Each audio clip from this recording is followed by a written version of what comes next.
Hey everybody, it's Dr. J, and today, we are talking about chemical equations. Let's talk about chemistry. So, chemical equations represent the chemical reaction. Okay, that's basically what equations are. They're going to tell me about my chemical reactions. All right, so in this case, right, our chemical equations can tell us about our reactants and our products.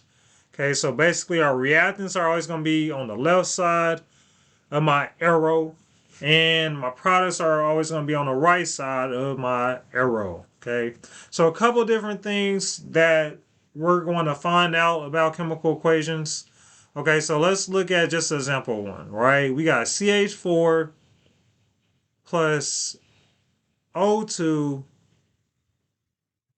making me CO2 plus H2O. Okay, so the first thing that chemical equations can tell me is the states, right? So if I look here, this G stands for gas. So this is telling me that, well, this CH4 is in gas form, my oxygen's in gas form, this CO2 is in gas form, my water's in gas form, right? So everything's in gas form, right?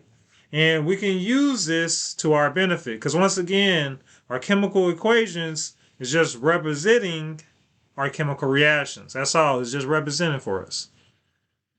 Next, right, in our chemical equations, it's going to tell us the formula of our compounds, right? CH4 is a compound of methane. Oxygen is a compound, right? The formula of oxygen, O2. CO2 is the formula for carbon dioxide, and of course, water, H2O is the formula there. As well, it's going to tell me the number of molecules in my chemical equation. So if I look here, right, the coefficient is key for chemical equations, right? So basically, this is implied 1 here, right? So this is letting me know that I have one molecule of CH4, okay? I have two molecules of O2, all right? I got one molecule of CO2. I got two molecules of H2O, right? But also, it could tell me a variety of different other things just in my chemical equation, right? So not only is it telling me how many molecules I have, it's telling me how many moles I have, thanks to that mole to mole ratio, which we're definitely going to be covering more as we go forward. Check those videos out in the playlist as well. All right, so our ratio is going to tell me that, well, there's 1 mole of CH4, 2 moles of O2. How do we know it's 2 moles? The coefficient, everybody. Coefficients are key. And just on a side note, the number in front is our coefficient. This number here, right, these numbers are subscripts. So they're telling me how many atoms I have here, but the number in front, the coefficient, is telling me how many moles of something I actually have. So we actually know, right, going back to Avogadro's number, we can actually determine how many molecules in total we actually have, right, using Avogadro's number. And then, right, we can figure out the weight of our reactants and products too.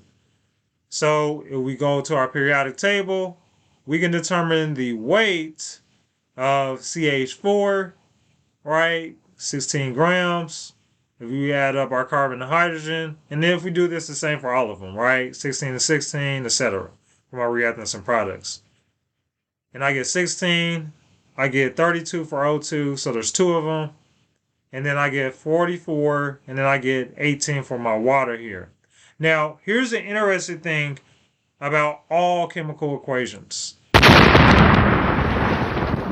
Conservation of mass, everybody. Matter cannot be created nor destroyed. All atoms present in reactants will be in products at the end of our reaction. So we go to our mass, right? Conservation of mass.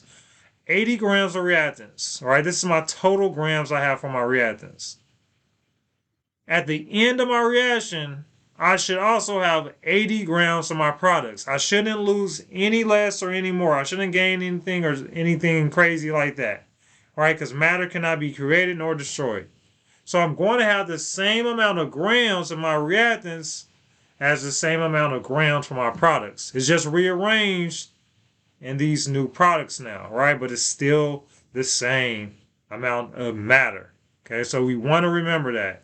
conservation of mass is key. And because of this conservation of mass, right, we have to balance our equations. So that's what we're going to learn today, everybody. We need to balance our equations to make sure that we're going to have the same amount on both sides.